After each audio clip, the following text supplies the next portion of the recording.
there was a time when I was working with Boyz II Men. I put together the whole Stone Creek facility, and I'll make that a separate video. But this story is about me flying out to L.A., staying in the Hollywood Hills with Wanya, and setting up his recording room. So he had called me and he says, "Okay, can you come out there?" And I said, "Sure." So I got on the plane, and he got on the very last second. He just like dove in. It was kind of like an action movie kind of thing. But he got in. We got out to L.A. We went to this house. It was his manager's house on, I think it was Electra Drive in the Hollywood Hills. And all his gear showed up, and what my job was to hook it all up, get his computer working so he could, compose music. So they all had it in the living room, and they took me there and they said, "Okay, here's the stuff." So they had me there for, I think, 3 days.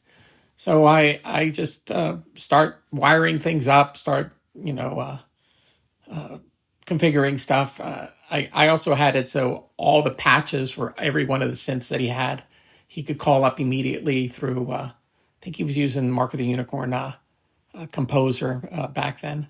The thing is, at at Stone Creek, every one of the offices that the boys had, their recording rig, which is mostly all the MIDI gear, was exactly the same. So they can write in each room and then take a floppy, take it up into the main control room, put it in there because the same system was in there, and call everything up. So I had to make that system exactly the same as what he had at the studio. So got to do that. They bought me a pizza, and night fell, and nobody told me, here's your room to sleep in or anything. So I just slept on the couch there. And then the next morning got up and kept on working. And Wanya came down at one point. He was in a bathrobe, and he was just talking to me. He's a blast to talk to. He's a funny guy. He has a great disposition.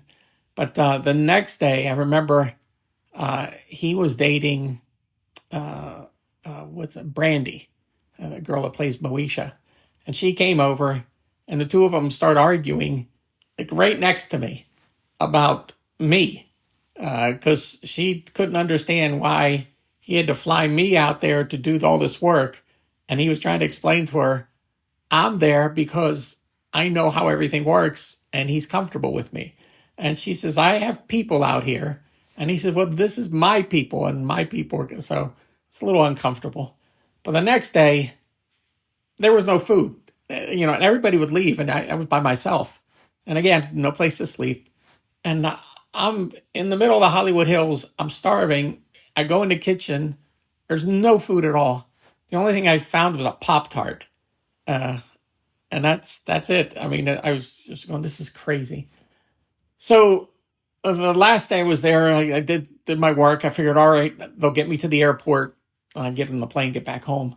And Wanya was like, no, I need you to keep working make everything perfect. And I said, well, I don't think I have enough time. He says, well, we'll have the car pick you up. Just do everything that you possibly can, but just to the last second. So I kept working on this stuff. It was a lot of, configuring stuff. So the car comes, I'm exhausted. They put me in the limousine, and the guy in the limousine kind of finds out whose house it is and what I'm doing. And he wouldn't shut up the whole way to the airport. He just kept on telling me what he's doing and his career and all. And I'm trying to be as polite as I can, but I haven't had any sleep. I haven't been able to just unwind. And they got me to the airport, got me on the plane. I just conked out.